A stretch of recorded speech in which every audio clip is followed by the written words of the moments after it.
Okay, we have a new OCG metagame report, and obviously we are going to take a look at it, especially because we have these new archetypes coming into the game, which are Dragontail, Yummy, and then K9, the new archetypes from the deck building sets. It's so crazy, and you can let me know in the comments what you think of this. It's so crazy how good the deck building packs have become. Deck building pack, Malice and Ryzeal taking over the meta. With their first support wave, this is something that has to be kept in mind. This is the first support wave of Dragontail, Yummy, and K9. They will receive additional support in another pack, making this even stronger. But we can see Malice on top here, and we can see, and this is very interesting, Ryzeal is no longer in this pie chart. We have White Forest, Blue Eyes, K9, Crystron. So Crystron support coming to us in the future also. Malice and Ryzeal is gone. Malice and Ryzeal will probably come in the future to a Master Duel. I will talk about this in a video within the next days. Keep an eye out for that, because it's definitely close to the release of Malice and Ryzeal. We might already see this in the next pack, but we will have to see. Dragontail, Yummy, and K9 are here to dominate the meta. Very interesting. And we can see we have Malice still, and they have received their hits, right? So we have like D-Shifter at 1, we have the Dormouse, which is the best starter at 1. They are basically using more Chessy Cats here in order to replace the Dormouse, but they also already have the new Adignista support here, which are these 3 cards, and then the Adignista boss monster, which can tribute a monster that points to this card, which has 2,300 attacks. So all of the Malice Link monsters basically, minus this one, but these here, and then you can negate an opponent's monster. Now the deck is playing better under cards like Lancia, which is the kill card for Malice. I am very interested in seeing how Malice will work out in Master Duel. I think in Master Duel, Malice might be the better deck in comparison to Ryzeal, just because people will not start playing Lancia in their main deck, I would assume. Malice would need to be the most dominant deck by far for people to play Lancia in a best of 1 format, because we don't have a side deck. So I think Malice will be super strong in Master Duel. We will have to see, though. We have the 1 Goldsack. We have 2 Goldsack still, so even better with us in Master Duel. Goldsack is a very good opener, Malice, Dormouse being the best one. Afterwards, the White Rabbit, then the Goldsack, and then the Field Spell, so a lot of openers. They already have their second support wave. It's not that relevant, but you have this spell here that can also banish something or negate something, and then you have the P Marchar, which is another base monster that you can banish. But yeah, Malice is still strong. I definitely will need to receive another hit in order to fall down, or we might have to wait for the additional support for these archetypes here to make them better than Malice is at the moment. So in the end, Malice is somehow the better deck than Ryzeal. It is living longer. Ryzeal is gone basically. But obviously Ryzeal also has received more hits. Very interesting. And then we are playing, by the way, the Retaliating Sea that we also have seen in Master Duel for a while, because apparently Retaliating Sea is very good against the Dragontail deck, because Dragontail can fusion summon on your turn actually. So if you play the game as Malice, your Dragontail opponent can fusion summon on your turn with a quick effect from the hand. But if you then chain your Retaliating Sea, the materials will go to the management instead of the graveyard, and in the graveyard these Dragontail monsters will, for example, set the spells and set the traps. So you're making a big minus with the fusion summons of the Dragontails, but they all have the ability to, if they go to the graveyard as fusion material, set spells and traps from the Dragontail archetype to the field, which basically, yeah, nullifies this disadvantage that you have by fusioning from the hand. So we have Malice, we have Dragontail at the second place here.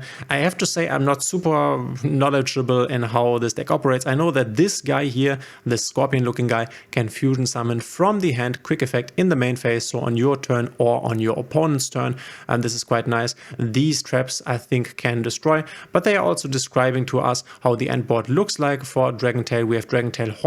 I think these are all base monsters and not the fusion monsters, so these would be the fusion monsters here.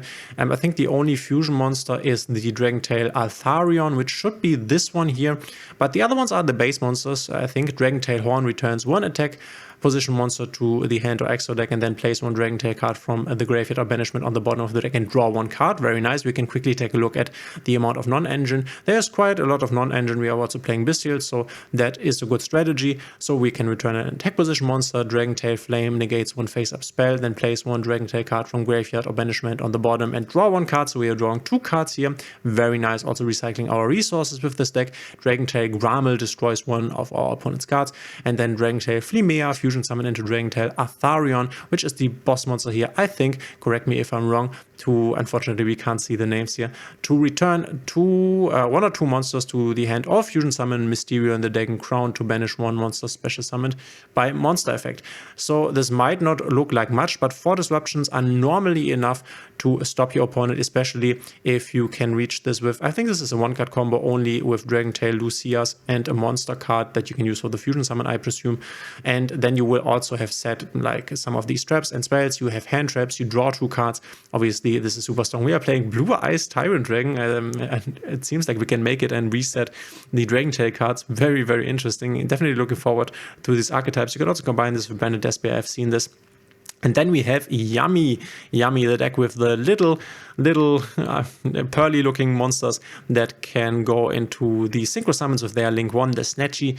And then we have cards like, I'm not quite sure how this is called, but this can, I think, return up to 2 cards to your opponent's hands. We can quickly read this because this is the Yummy Surprise, this spell card here. The end board looks like this, 5 interruptions. We have Herald of the Arclight, negate 1 spell trap card or monster effect, very strong. Also Herald of the Arclight is banishing everything, so needs to be dealt with pretty early on. Then we have Cookie Yummy to destroy one face-up opponent's monster. Yummy Send Arcrocky, the field spell. I think this is this one, if I'm, I think it's this one.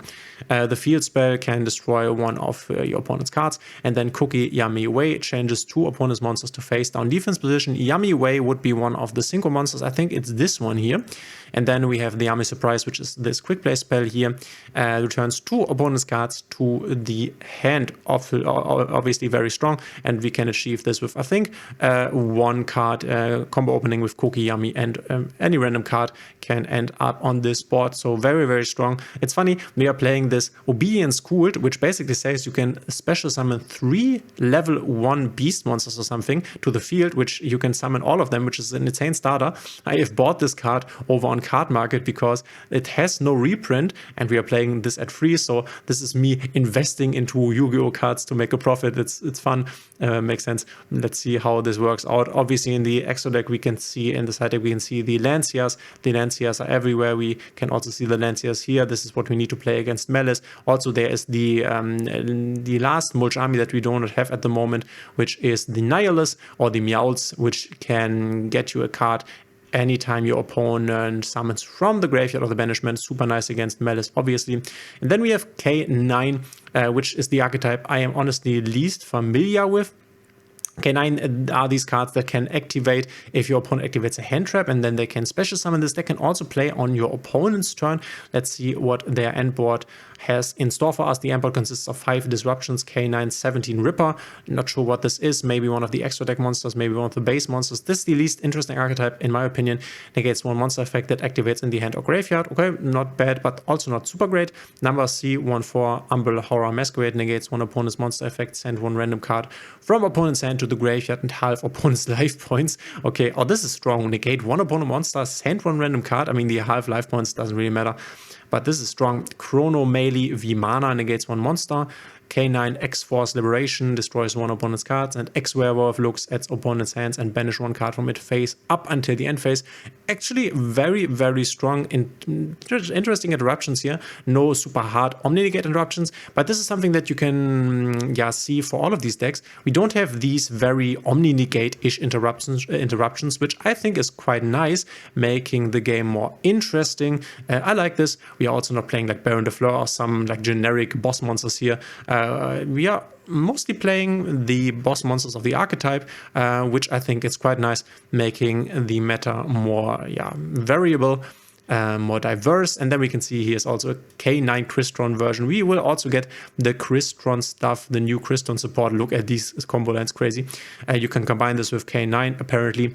We will get the Crystron stuff before the K9 stuff, and the endboard consists of 7 disruptions. We have once again this Ripper. We have Nash Knight attaches one face monster to it as XP material. Cyberdragon Infinity negates 1 card or effect activation. Dawn Dragster, Crystron Kari Rondrax banishes up to 3 opponent's monsters. Insane. Cluster, Crystron Cluster destroys 1 or 2 face-up cards, and Chromonomaly Vimana once again negates 1 monster effect. So if you can establish this board, then obviously you win the game. You need the K9 66A Jokul, crazy name, and Crystron Sulfador. I think the Jokul is this manly looking guy here, I'm not quite sure. But yeah, this is K9, Yummy, and Dragentail taking over the OCG meta, but still Malice in the top or on the top position. When will we get Malice? I will talk about this in a future video coming within the next few days. But let me know in the comments what you think of this OCG metagram trends. I think this is very interesting. I always like it when they basically cycle the meta. New decks are coming, old decks are leaving. It keeps the game interesting, and this is at least my opinion. Let me know what you think. If you like my videos, please consider subscribing, hitting a thumbs up and the notification bell, and we will see each other in the next one.